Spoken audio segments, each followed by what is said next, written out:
అప్పుడు అప్డేట్ చేసుకోవచ్చు. కానీ ఇప్పుడు అప్డేట్స్ ఏమి ఇవ్వకపోవచ్చు, మనం ఖాళీ ఎస్ఆర్లోనే ఇస్తారు వాళ్ళు.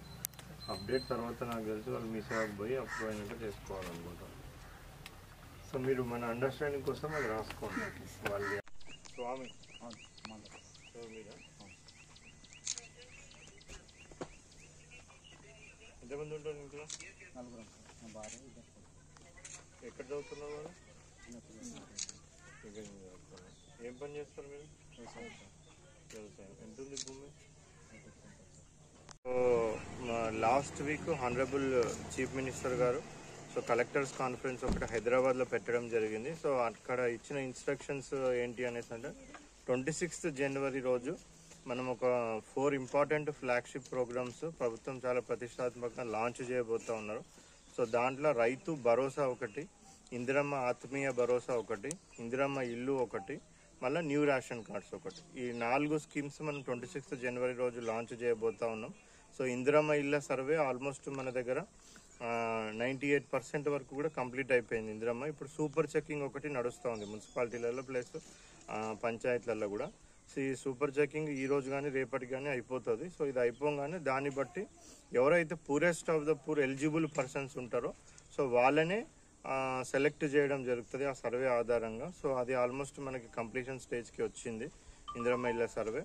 అది కాకుండా మనకి రైతు భరోసా. సో రైతు భరోసా అంటే మనం స్టార్టింగ్ నుంచి చూసుకుంటే కూడా సో ఇంతకుముందు రైతు బంధు స్కీమ్ లాగా ఉండి ఇప్పుడు రైతు భరోసా కింద మనం ఏంటంటే 6,000 పర్ సీజన్, టోటల్గా 12,000 పర్ ఇయర్ మనము రైతులకు ఇవ్వడం జరుగుతుంది. సో దీంట్లో యొక్క ముఖ్య ఉద్దేశం ఏంటంటే ఈ స్కీమ్ యొక్క ముఖ్య ఉద్దేశం ఎవరెవరైతే వ్యవసాయం చేస్తూ ఉన్నారో వ్యవసాయ యోగ్యమైన భూములన్నిటికీ కూడా మనం ఇవ్వడం జరుగుతుంది.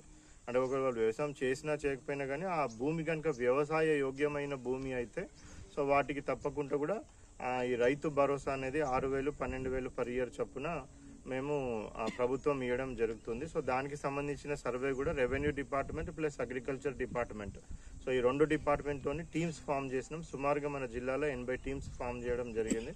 సో 80 టీమ్స్ కూడా ఈ కంబైన్గా ఈ సర్వే అనేది కూడా చేస్తూ ఉన్నారు. దీన్ని కూడా ఒక 3-4 డేస్లో బై 20th ఈ సర్వే కూడా మేము రైతు భరోసా సర్వే అనేది కంప్లీట్ చేసి ఏవైతే వ్యవసాయ యోగ్యమైన భూములు ఉన్నాయో సో వీటన్నిటికీ కూడా రైతు భరోసా అనేది మేము 26th నుంచి ఇవ్వడం జరుగుతుంది.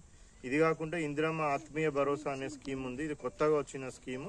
సో దీని ప్రకారం ఏంటంటే ఎవరెవరికైతే సో ఎన్ఆర్ఈజీఎస్ పని అంటే ఉపాధి హామీ పని 2023-24 ఫైనాన్షియల్ ఇయర్కి 20 రోజులన్నా కనీసం పని చేసి ఉంటారో సో వాళ్ళందరికీ కూడా ఇందిరమ్మ ఆత్మీయ భరోసా అనేది landless agriculture poor persons labours ఎవరైతే ఉంటారో వాళ్ళకి ఇవ్వడం జరుగుతుంది. రేషన్ కార్డ్స్ కూడా మొన్న ఇంటింటికి పోయి మనం సర్వే చేసినాం.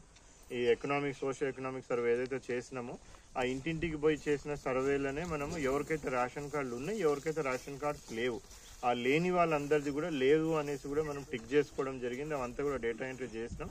ఆ సర్వే ఆధారంగా ఎవరికెవరికైతే రేషన్ కార్డ్స్ లేవు అని వచ్చిందో పూర్తిగా సో వాళ్ళందరిది కూడా ఇప్పుడు మనం మళ్ళీ ఒకసారి టీమ్స్ ఫామ్ చేయడం జరిగింది. పంచాయతీలో పంచాయత్ సెక్రటరీ, మున్సిపాలిటీలో వార్డ్ ఆఫీసర్స్ వీళ్ళు వాళ్ళ ఇంటికి పోయేసి చెక్ చేసి రూరల్ ఏరియాస్లోనైతేనేమో మనకి 1.5 lakh కంటే కూడా తక్కువ ఉన్న ఇన్కమ్ ఉన్న వాళ్ళకి, అర్బన్ ఏరియాస్ ఈ మున్సిపాలిటీ లాంటి ఏరియాస్లోనేమో మనకి 2 లక్షల కంటే కూడా తక్కువ ఉన్న ఇన్కమ్ వీళ్ళందరికీ కూడా మనము ఎంక్వైరీ చేసి వెరిఫికేషన్ చేసి వాళ్ళకి అర్హత ఉంటే వాళ్ళందరికీ కూడా 26th జనవరి రోజు మనము వాళ్ళందరికీ కూడా కొత్త రేషన్ కార్డ్స్ ఇవ్వడానికి ప్రభుత్వము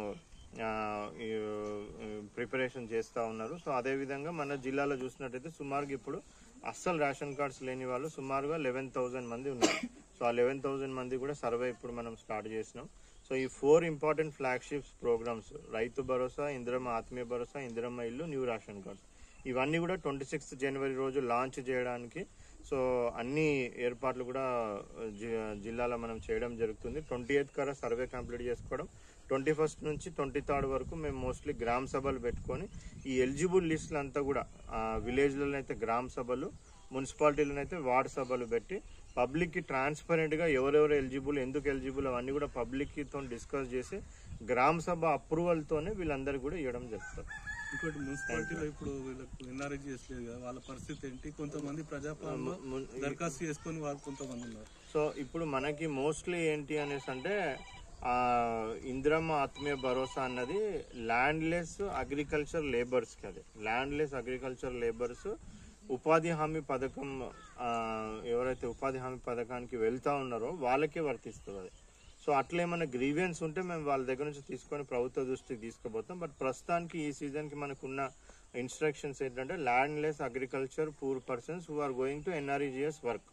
సో ఉపాధి హామీ పథకంకి వెళ్ళిన వాళ్ళకు వాళ్ళు ఎవరికైతే భూమి ఉండదో వాళ్ళకి ఆ పథకం అన్నది వర్తించడం జరుగుతుంది.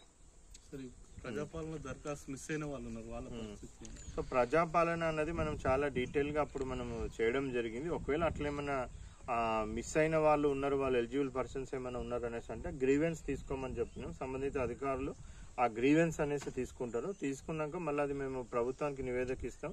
దాని ప్రకారంగా ఎట్లా ఆదేశాలు వస్తే దాని ప్రకారంగా చేయడం జరుగుతుంది. Okay, thank you.